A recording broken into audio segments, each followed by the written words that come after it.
दोस्तों, आज का वीडियो शुरू करने से पहले मैं आपको एक से शब्द दे रहा हूं। आप 10 सेकंड तक सोचकर बताइए कि आपके दिमाग में यह शब्द सुनते ही कौन सा चेहरा याद आता है, और वो वर्ड है फेमिनिज्म। चलिए बताइए कि फेमिनिज्म नाम सुनकर आपके दिमाग में सबसे पहले किसकी इमेज सामने आई।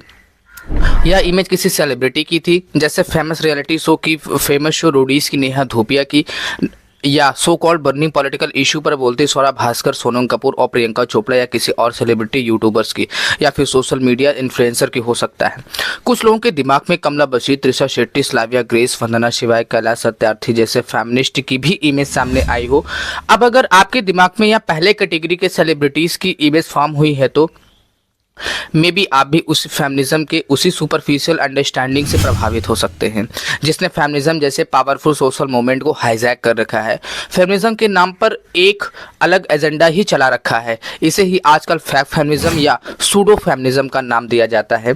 हालांकि दोस्तों, इसमें गलती इन वेल नोन सेलिब्रिटीज़ या फिर आपकी नहीं, बल्कि गलती हम सबके समझ की है, जिसमें फेमिनिज्म जैसे इतने वाइड और पावरफुल कॉन्सेप्ट को कुछ मीम या बाउलिंग प्रैक्टिस में बांध कर रख दिया है। और शायद इसमें ऐसा है कि आप में से बहुत कम ही लोग फेमिनिज्म आंदोलन जैसे उन दधीचियों से वाकिफ होंगे जिन्होंने महिलाओं से जुड़े मुद्दे पर संघर्ष करके और फेमिनिस्ट आंदोलन के लिए अपने पूरे जीवन को खपा दिया। और तब तक की यह बात है कि हम आप न हमारे समाज उनके बलिदान को समझ पाए, ना ही उनके असल मकसद को, बल्कि यह फेमिनिज्म आज फीमेल जेंडर का सबसे बड़ा दुश्मन बनकर उभर रहा है। दोस्तों, आप सब यह सोच रहे होंगे कि वो कैसे। आइए आज इसी के बारे में इस वीडियो में हम यही समझने की कोशिश करते हैं कि आखिर वह फेमिनिज्म जिसका जन्म नारी शक्ति के उत्थान के लिए हुआ था, आज वही उसके राह में रोड़ा कैसे बन गया है। स्वागत है आप सभी का लीगल अफेयर्स पे। मैं दीपक पटेल। दोस्तों, फेमिनिज्म को अगर आसान शब्दों में समझा जाए तो यह किसी जेंडर डिस्क्रिमिनेशन के इक्वालिटी फॉर ऑल की बात करता है। लेकिन क्योंकि हमारे समाज की महिलाओं के साथ सदियों से शोषण होता आया है और जेंडर के आधार पर हर काल में उनके साथ भेदभाव हुआ है दोस्तों, इसलिए सोसाइटी समाज में जेंडर बेस्ड इक्वालिटी को इस्टेब्लिश करने के लिए खास करके महिलाओं के उत्थान यानी कि उनके अपलिफ्टमेंट पर ध्यान देने की जरूरत समझी गई, और यही से फेमिनिज्म का उदय हुआ। हम अगर अपने भारत की बात करें तो प्राचीन समय में चाहे वह सभा या समिति में भाग लेने की बात हो, या मध्यकाल में रजिया जैसी योग शासिका को महिला होने के चलते गद्दी से हटाने की बात हो, या फिर आज के टाइम पर equal opportunity for equal pay for equal work की बात हो, हमेशा से महिलाओं को उनके जेंडर के आधार पर उन्हें वंचित होना पड़ा है। देखा जाए तो हमें कुछ ऐसा ग्लोबल लेवल पर जेंडर बेस्ड डिस्क्रिमिनेशन का प्रमाण हर सोसाइटी में देखने को मिल जाएंगे दोस्तों। इसलिए बदलते दौर में वुमेन के सोशल, पॉलिटिकल और इकोनॉमिक अपलिफ्टमेंट और इक्वल अपॉर्चुनिटी एंड राइट्स की मांग करने वाले इस यूनिवर्सल मूवमेंट को फेमिनिज्म का नाम दिया गया है। यहाँ पर ध्यान देने वाली बात यह है कि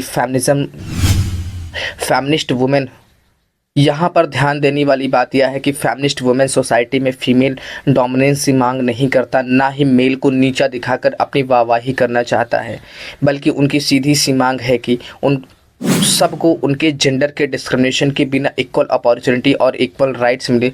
लेकिन आजकल कुछ लोगों ने सूडो फेमिनिज्म और खुद को फेमिनिस्ट दिखाने के चक्कर में ऐसे ऐसे काम किए हैं जिनके जरिए जेन्युइन फेमिनिस्ट मूवमेंट को और शैडो किया गया है, बल्कि तमाम लोगों के विश्वास को भी हिलाकर रख दिया गया जो किसी भी फेमिनिस्ट मूवमेंट को और फेमिनिज्म मूवमेंट के एक्टिविस्ट को सपोर्ट करते हैं।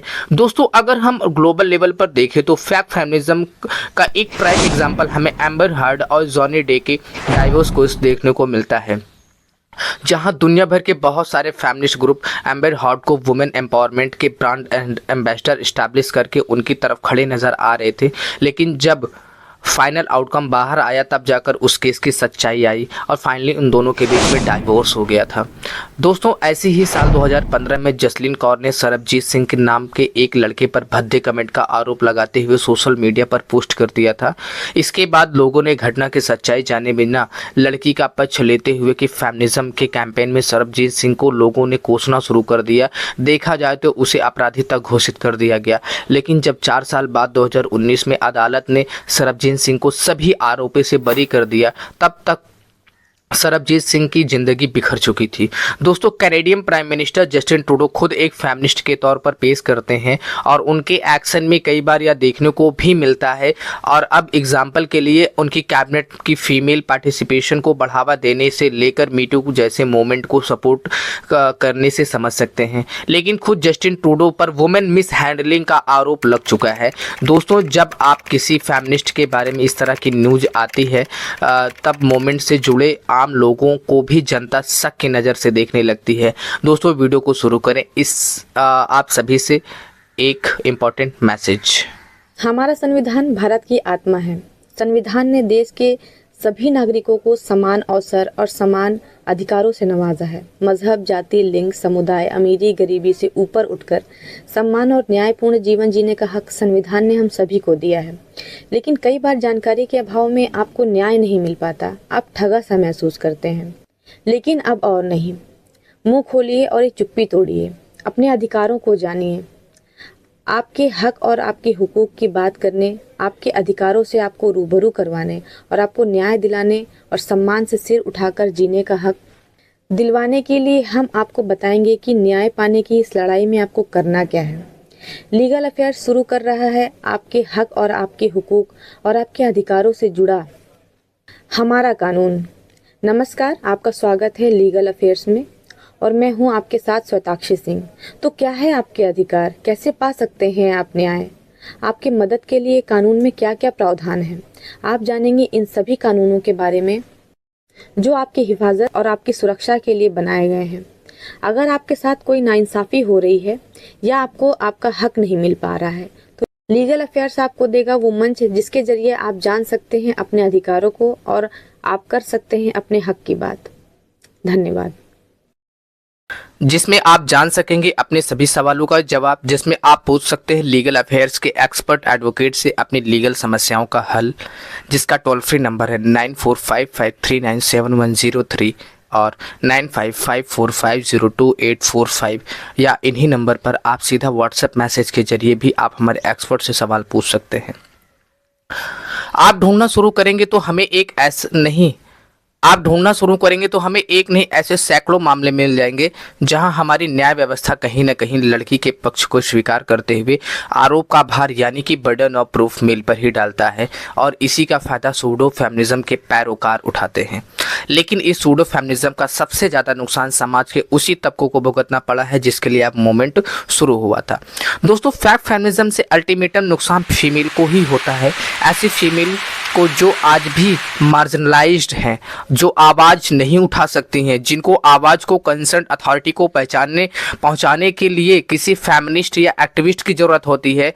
ऐसे में या पॉइंट बाय पॉइंट समझते हैं कि आखिर ऐसा क्यों है। दोस्तों, सूडो फेमिनिज्म का सबसे आधुनिक जेन्युइन फेमिनिस्ट मूवमेंट क्रेडिबिलिटी पर पड़ता है, जो फैक्ट फेमिनिज्म और जेन्युइन फेमिनिज्म को समझने में कंफ्यूज हो जाते हैं, जिसके चलते जेन्युइन फेमिनिज्म मूवमेंट को पॉपुलर पब्लिक सपोर्ट और फंडिंग नहीं मिल पाती है, जबकि लोग ह्यूमन ट्रैफिकिंग, डोमेस्टिक वायलेंस के शिकार, महिला चाइल्ड मैरिज और फीमेल फर्टिसाइड को रोकने और लड़कियों की शिक्षा, स्वास्थ्य और रोजगार को बढ़ावा देने के लिए दिन रात जी तोड़ मेहनत करती हैं। लेकिन कुछ सूडो फेमिनिस्ट के करने का असर ऐसे भुगतना पड़ता है कि जैसे कोई और भोगे कोई और। दोस्तों, सूडो फेमिनिस्ट के चलते महिलाओं को दूसरा नुकसान उनकी छवि को पहुंचता है। सूडो फेमिनिस्ट अक्सर फेमिनिज्म मूवमेंट को पुरुष विरोधी बताते हैं, यानी कि एंटी मेल मूवमेंट के रूप में दिखाने का प्रयास करते हैं, जिसकी वजह से मेल और फीमेल के बीच एक अविश्वास और असहयोग की खाई बढ़ जाती है। देखा जाए तो जो पुरुष इनके फेमिनिज्म को सपोर्ट करते हैं, उनके साथ काम करना चाहते हैं, वह भी अपने कदम पीछे खींच लेते हैं। दोस्तों, किसी भी आंदोलन की सफलता के लिए आवश्यक होता है उसमें अधिक से अधिक लोगों की आवाज़ को शामिल किया जाए। आप एग्जाम्पल के रूप में सती प्रथा को ले सकते हैं, जिसमें महिला से जुड़ा मुद्दा था, लेकिन उसे एक सामाजिक दुष्परिणामों को समझते हुए जिस पहले शख्स ने उसके लिए प्रयास किया वह राजा राम मोहन राय का नाम एक पुरुष ही था। ऐसे में सूडो फेमिनिस्ट द्वारा इस मूवमेंट को एंटी मेल मूवमेंट का रूप देने से अल्टीमेटम नुकसान यह होता है कि मेल और फीमेल फेमिनिस्ट संगठित होकर पूरी शक्ति के साथ आंदोलन नहीं लड़ पाते हैं। देखा जाए तो फेक फेमिनिज्म का नुकसान महिलाओं को सबसे ज़्यादा अधिक उन जगहों पर उठाना पड़ता है जहां वह अपने साथ हुए अन्याय के खिलाफ अंतिम आस लेकर उस चौखट पर पहुंचते हैं, यानी कि अदालत की चौखट पर। सूडो फेमिनिस्ट और एक्टिविस्ट के द्वारा चार्ज लगाए जाते हैं या उन मामूली मामलों को लाइमलाइट में लाने के लिए अदालत में लाया जाता है जिसमें आपसी बातचीत या फिर फैमिली कोर्ट से भी मामला सुलझाया जा सकता था। DCW की 2014 की रिपोर्ट बताती है कि रेप जैसे जघन्य अपराध के 53.2% केस फेक थे और दोस्तों इस तरह के केसेस में 90% की दर से उछाल आया है। देखा जाए तो कोर्ट ने कई बार फेक चार्ज को फ्रेम करने के बढ़ते नंबर की चिंता जाहिर की है। दरअसल फेक केस के चलते निचली अदालत में हजारों की संख्या में केस पेंडिंग में पड़े रहते हैं, जिसमें अदालती प्रक्रिया में जिसमें न सिर्फ पैसे की और समय की बर्बादी होती है बल्कि जेन्युइन केस में भी न्याय मिलने में इतनी देरी हो चुकी होती है कि तब तक न्याय का कोई अर्थ नहीं रह जाता है। दोस्तों कहा भी जाता है कि justice delays is justice denied. दोस्तों अगर आप देखें तो फैक्ट फेमिनिज्म का उदाहरण राजनीति में भी देखने को मिल जाता है। रिसेंटली 128 कॉन्स्टिट्यूशन अमेंडमेंट साल 2023 में नई संसद में पेश किया गया, जिसे नारी शक्ति वंदन अधिनियम साल 2023 का नाम दिया गया, जिसके अंतर्गत लोकसभा और विधानसभा में 33% सीट महिलाओं के लिए रिजर्व रखा गया। देखा जाए तो सभी दलों में एक स्वरों में इसका स्वागत किया और एक नज़र में देखने में यही लगता है कि हमारे देश की सभी राजनीतिक पार्टियां महिलाओं को लाने के पक्षधर हैं। लेकिन अगर पार्टियों द्वारा टिकट डिस्ट्रीब्यूशन के आंकड़ों पर गौर किया जाए तो मौजूदा समय में 17th लोकसभा में 78 महिला सांसद हैं, मतलब सिर्फ 14% असल में राजनीतिक पार्टी में महिलाओं की राजनीति में लाने के लिए कितना पक्षधर हैं। इस बात को शो करती है कि दोस्तों 73rd और 74th कॉन्स्टिट्यूशन अमेंडमेंट 1992 के द्वारा लोकल गवर्नेंस में महिलाओं के लिए 33% सीट फिक्स किया गया था, लेकिन सरकार लोकल बॉडी पर सरकार कौन चलाता है? प्रधानपति चलाता है, महिलाएं नहीं चलाती हैं। बिहार जैसे राज्यों ने यह प्रतिशत बढ़कर 50% कर दिया, लेकिन 3 दशक बाद भी मुखिया पति उनके प्रधानपति के हाथ में ही लोकल गवर्नेंस की चाबी रहती है। हम अगर गौर से देखें तो कुछ feminist activist additional inner culture और रिलीजियस सेंटिमेंट को नज़रअंदाज करने को ही फेमिनिज्म समझने की भूल करते हैं। हालांकि यह बात सही है कि समय के साथ हमारे इंडियन कल्चर में कुछ ऐसे ऑब्जेक्शनेबल एलिमेंट आ गए हैं जिसमें जेंडर इक्वालिटी के नज़रिए से सही नहीं ठहराया जा सकता, लेकिन इन खामियों की वजह से पूरे कल्चर पर सवालिया निशान नहीं लगाया जा सकता। आप एग्जाम्पल की फिल्म काली का पोस्टर देख सकते हैं, जहां मां काली को सिगरेट पीते हुए दिखाया गया है। दोस्तों जब इससे विवाद बढ़ा तो कई फेमिनिस्ट ने उसे लेना की पर्सनल फ्रीडम की चॉइस का हिस्सा मानते हुए उनको सपोर्ट किया। अब हालांकि यह बात सही है कि इंडियन कॉन्स्टिट्यूशन सबकी पर्सनल फ्रीडम को इंश्योर करता है, लेकिन फेमिनिस्ट के फ्लैग बेयरर को यह समझना होगा कि आपके माई लाइफ माई चॉइस की परिधि वहीं तक सीमित है जहां किसी और की राइट और सेंटिमेंट हर्ट नहीं होते हैं। दोस्तों सोसाइटी और कल्चर में रह रहे उनका भी ख्याल रखना होना चाहिए। देखा जाए तो कुछ फेमिनिस्ट महिलाओं के अंदर हो रहे इनजस्टिस के खिलाफ आवाज उठाते हुए पर्टिकुलर रिलीजन के खिलाफ आवाज को उठने लगते हैं और यही से फिर उनका मूवमेंट डीरियल होना शुरू दोस्तों हो जाता फेक है। फेमिनिज्म को बढ़ावा देने के लिए मीडिया के साथ साथ सेलिब्रिटीज, यूट्यूबर्स और सोशल मीडिया इन्फ्लुएंसर का रोल भी बहुत बड़ा हो जाता है। ये एक दूसरे के फायदे के लिए फेमिनिज्म के टोकेनिज्म को मार्केटिंग टूल के लिए भी यूज करते हैं। आपको सेलिब्रिटी किसी खास मौके पे स्पेशली अपने फर्म या ऐसे प्रोडक्ट का प्रमोशन करने के दौरान फेमिनिज्म से रिलेटेड टॉपिक पर बात करते नजर आते हैं। मीडिया भी अपनी टीआरपी बढ़ाने के लिए फेमिनिज्म पर बात करने के लिए 2 विरोधी विचारधारा के सो कॉल्ड एक्ट्रेस या सेलिब्रिटीज को बुलाकर उनसे डिबेट करना तथा डिस्कशन कराते हैं, जिससे कि उनकी व्यूवरशिप बढ़े। दोस्तों अधिकतर सेलिब्रिटीज़ की टॉपिक पर किसी तरह की तैयारी ना होने के चलते या टॉपिक के सुपरफिशियल की समझकर चलते हैं। अपनी बात को फिल्मों और मेट्रोपॉलिटन सिटीज़ में दिखाने वाले जेंडर बायसनेस और कॉरपोरेट फेमिनिज्म तक सीमित रखते हैं, जिसके चलते कि क्रिटिकल प्रॉब्लम जैसे कि domestic problems, अनहाइजीन, work place and work condition for women, sexual harassment at work place in remote area, और रिप्रोडक्टिव राइट्स जैसे स्ट्रक्चरल और सिस्टमैटिक चैलेंज एड्रेस नहीं हो पाते और इस तरह के डिस्कशन के बाद भी समस्या जस की तस बनी रहती है। लेकिन अब यहाँ यह पर प्रश्न नहीं उठता कि क्या कोई गलत इंसिडेंट या रॉन्ग एप्टीट्यूड की वजह से फेमिनिज्म के इस मूवमेंट को साइड कर देता है या उसे डिस्क्रेडिट करना ठीक होगा, क्योंकि हमारा देश या विश्व की महिलाएं इक्वल राइट डिजर्व करती हैं। तो चलिए अभी समझ लेते हैं कि आखिर इसका हल क्या है। दोस्तों, फेमिनिस्ट मूवमेंट के सभी एक्टिविस्ट और सपोर्टर को एक बात समझनी होगी कि विक्टिम किसी भी जेंडर का हो सकता है और विक्टिम का समर्थन या विरोध उसके जेंडर के बेसिस पर नहीं करना चाहिए, बल्कि सभी विक्टिम के साथ एक इक्वल ट्रीटमेंट किया जाना चाहिए। आपने अक्सर देखा होगा कि हमारे समाज में ऐसे मामले में दो ध्रुव में बढ़ जाते हैं। एक साइड के लोग जहां फैमिली को भला बुरा कहने लगते हैं, वहीं दूसरी साइड के लोग जेंडर के आधार पर किसी को सपोर्ट करने लगते हैं या वुमेन विक्टिम का कार्ड खेलने लगते हैं। जबकि यह बात समझनी चाहिए कि जैसे जीवन दोनों ध्रुव पर ना होकर कहीं बीच में है, वैसे सच्चाई इन दोनों एक्सट्रीम के बीच में है। ऐसे में जब तक पुलिस इन्वेस्टिगेशन नहीं कर लेती, किसी को आरोपी या किसी को विक्टिम बनाने से बचना चाहिए। और दोस्तों, ऐसा इसलिए कि फेक एक्सेस को सपोर्ट करने से उनके प्रति समाज में असंतोष बढ़ता है, जो अल्टीमेटली महिलाओं को ही हानि पहुंचती है।